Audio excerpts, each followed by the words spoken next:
नमस्कार, आपको एक बड़ी खबर से रूबरू करा रहे हैं। आप देख रहे हैं शान खाकी न्यूज़ और मैं हूं आपके साथ उजागर सिंह। भट्टू क्षेत्र के गांव ठुइयां के अंदर एक सीएससी सेंटर के संचालक पर 4 युवकों द्वारा गोली चलाकर उसकी हत्या करने का मामला सामने आया था, जिस पर 24 घंटे के अंदर पुलिस ने तत्परता दिखाते हुए फतेहाबाद पुलिस ने ये बड़ी कार्रवाई की है। बता दें कि फतेहाबाद से आई पुलिस ने इस संबंध में 7 आरोपियों को गिरफ्तार किया है। जो आरोपी है वो कुछ कैथल जिले के बताए जा रहे हैं और कुछ फतेहाबाद जिले के हैं और एक हिसार जिले का है। आप सामने देख रहे हैं सीसीटीवी फुटेज के अंदर कि गांव ठुइयां के अंदर एक सीएससी सेंटर चलाने वाला था, उस पर बाइक सवारी 4 युवक आते हैं और पैसे निकलवाने के बहाने उस पर गोली चला करके उसकी हत्या करके फरार हो जाते हैं। और इसके बाद फतेहाबाद पुलिस ने संज्ञान लेते हुए ये पूरे मामले में कार्रवाई की है। एसपी आस्था मोदी ने क्या कहा, सुनिए। ठुइयां गांव जो पड़ता है हमारे भट्टू थाने के एरिया में, वहाँ पे एक एसबीआई का कस्टमर सर्विस पॉइंट जो चालक थे उनका मर्डर किया गया था और वहाँ से मौके से एक लैपटॉप जो है वो चोरी किया गया था। तो उसी इंसिडेंट के बारे में मैं बताना चाहूँगी कि ये जो इंसिडेंट है ये हमने वर्कआउट कर लिया है पुलिस ने। ये एक बॉच्ड डकैती का अटेम्प्ट था। जो लोग थे वो वहाँ पे आए थे ये सोच के कि जो ये कस्टमर सर्विस पॉइंट्स होते हैं इनमें रफली करीबन 1.5-2 लाख रुपए तो मिल ही जाते हैं, तो वो उसी की डकैती करने की मंशा से ही वहाँ पे आए थे। पैसे वो नहीं ले जा पाए क्योंकि वहाँ पे जो चालक थे, संचालक थे, उन्होंने जो चाबियाँ दी वो बाहर फेंक दी खिड़की से, तो पैसे नहीं ले जा पाए। तो उन्होंने वहाँ पे फायर किया था। उन्होंने 3 राउंड फायर करे थे, जिसमें से एक मिस फायर हुआ था और एक जो डिसीज्ड है, जो विक्टिम है प्रदीप कुमार, एक उनको चेस्ट में लगा था जिसके कारण उनकी मृत्यु हो गई थी।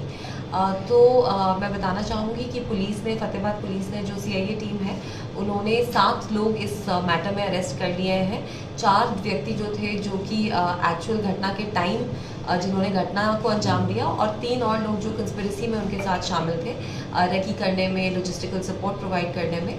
तो इनको हमने आइडेंटिफाई करके एप्रीहेंड कर लिया है, अरेस्ट इन सबको कर लिया गया है। ये जो लोग हैं वो 2 लोग तो हैं जो फतेहाबाद डिस्ट्रिक्ट को बिलोंग करते हैं, एक भट्टू से है सुशील और एक है पीली मंदोरी से ताशी, रोहताश उर्फ ताशी, और एक व्यक्ति है विक्रम जो कि भासड़ा गांव जो हिसार में पड़ता है उसको बिलोंग करता है। और जी हिसार वाला कौन सा जी? विक्रम कौन सा गाँव जी? भासड़ा गांव हिसार में जो है उसको बिलोंग करते हैं। और इनके साथ जो 4 व्यक्ति थे जिन्होंने एक्चुअली जो घटना को अंजाम दिया, वो 4 में एक है शक्ति, अंकुश, अंकित और अभिषेक। उसमें जो शक्ति है, ये चारों जो है कैथल डिस्ट्रिक्ट को बिलोंग करते हैं। इन लोगों की जानकारी आपस में हुई क्योंकि शक्ति और जो पहले जो 3 व्यक्ति जो मैंने नाम बताए, विक्रम, रोहताश और सुशील, ये चारों इकट्ठे थे जेल में, भादरा जेल में ये लोग बंद थे। उस टाइम पे इनकी जानकारी हुई 2024 में, तब से ये लोग कांटेक्ट में थे और इन लोगों ने इकट्ठे मिलके ये जो घटना है इसको अंजाम दिया। पहले रेकी वगैरह की थी सीएससी सेंटर की? जी बिल्कुल रेकी करी थी। जो विक्रम, सुशील और रोहताश जो है, इन तीनों ने ही आइडेंटिफाई करा था इस पॉसिबल टारगेट को कि ये एक टारगेट है, ये सॉफ्ट टारगेट है कि गांव में है। जो गांव भी है वो किसी भी हाईवे के पास नहीं है, किसी मेन रोड के पास नहीं है, लिंक रोड पे गांव पड़ता है, छोटा गांव है। तो इन्होंने इसको आइडेंटिफाई करा था कि यहाँ पे हम लोग इजीली इस तरह की घटना को अंजाम दे सकते हैं। तो इन तीनों ने आइडेंटिफाई करा था, पहले भी रेकी करी थी और इंसिडेंट से पहले भी, इंसिडेंट वाले दिन भी इन लोगों ने रेकी। राउंड अप कहाँ से किया मैम? पकड़े कहाँ से गए हैं मैम ये सारे? जी ये हमने लोकल भी पकड़े और बाहर से भी पकड़े हैं। कितने दिन से रेकी कर रहे थे? जी जो पहली रेकी है वो तो मार्च में इन्होंने करी थी और 4 तारीख को भी सुबह इन्होंने रेकी करी। जी बरामदगी की हम लोग प्रयास कर रहे हैं। इन्होंने जो घटना थी उसमें 2 असले इनके पास हैं जो हमें पूछताछ में इन्होंने बताए हैं, एक 315 बोर का और एक 32 बोर का। तो हम इन्वेस्टिगेशन के ड्यूरिंग इनको भी वो जो लैपटॉप था वो बरामद हो गया? जी लैपटॉप हमने सेम नाइट ही बरामद कर दिया था। लैपटॉप जो इंसिडेंट का स्पॉट है उससे थोड़ी दूर रात में हमने बरामद कर दिया। मैडम इनका जो बंदे पकड़ेंगे उनमें से एक के पिता यहाँ कह रहे हैं कि रोडवेज में ड्राइवर वगैरह हैं कोई? जी अभी वेरीफाई करनी है। ये भट्टू में मैडम एक दिन पहले वारदात हुई थी, उसमें शामिल थे जी? नहीं जी। मैम लैपटॉप छीनने के पीछे क्या कारण था? जी वो लैपटॉप तो इस तरीके से कि वो गए थे वहाँ पे डकैती करने, पैसे जब नहीं मिल पाए तो जो चीज़ उन्हें सामने दिखी वो उठा के ले गए, तो लैपटॉप ले तो गए। ये इनकी कोई तो हिस्ट्री मैम है? आपने बताया 3 राउंड गोली चली, जी। एक उसकी छाती में लगी, जी। तो एक और गोली एक मिसफायर हुई, तो एक मिसफायर misfire तो लगी लगी, नहीं, एक और टांग पे एक टांग पे लगी। उसी के कोई तो history में? लड़की थी जो साथ में, उस पे प्रयास नहीं किया उन्होंने? नहीं, उसको कोई इंजरी नहीं है। प्रीवियस हिस्ट्री में History है। जी प्रीवियस हिस्ट्री है जी। जो 3 लोग जो एक तो जो रोहताश है उसके ऊपर 15 केसेस हैं, विक्रम के ऊपर 1 केस है, सुशील के ऊपर 7 केस हैं, और जो शक्ति है उसके ऊपर 2 केस हैं। जो बाकी 3 लोग हैं उनके ऊपर कोई केस नहीं है।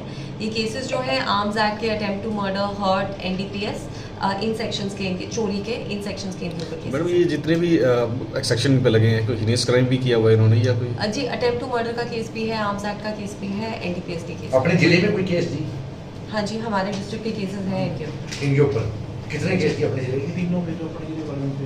जो भट्टू और पीली मंदोरी वाले हैं उनके ऊपर हमारे डिस्ट्रिक्ट के केसेस कितने केस हैं। है जी? और किस तरह के केस है जी? टोटल तो जैसे कि मैंने बताया कि रोहताश और ताशी जो पीली मंदोरी का है उसके ऊपर 15 केस हैं, हाँ जी। और जो विक्रम जो हिसार का है उसके ऊपर 1 केस है, और जो सुशील बुढ़ानिया है जो भट्टू कला का है उसके ऊपर 7 केस है टोटल। मैडम ये इनमें कुछ कॉन्स्पिरेंसी की गई है इनके साथ, ये सारे मेन एक्यूज में है ये? जी डकैती में तो कंस्पिरेसी, प्लानिंग और एक्चुअली करने वाले सब मेन एक्यूज्ड ही होते हैं, उनके ऊपर सेम ही धारा लगती है जी। इनके ऊपर डकैती विद मर्डर की जो धारा है वो लगाई जाएगी, और हम लोग एक बार इसमें चेक भी करेंगे, अगर 111 इनके ऊपर बनती है ऑर्गेनाइज्ड क्राइम की तो वो धारा भी लगाएंगे। मैडम उसके गले में कितनी राशि थी जो? जी उस समय पे करीबन 1.5 लाख से ऊपर राशि थी उनके गले में। और अपील आप करना चाहें कोई, जैसे वहाँ पे सीसीटीवी भी नहीं लगे हुए थे सीएससी सेंटर में, ग्राहक सेवा केंद्र? जी बिल्कुल, मैं ये अपील करूंगी कि जो भी कस्टमर सर्विस सेंटर्स जो चला रहे कस्टमर सर्विस पॉइंट्स, तो वो अपनी सुरक्षा का भी ध्यान रखें।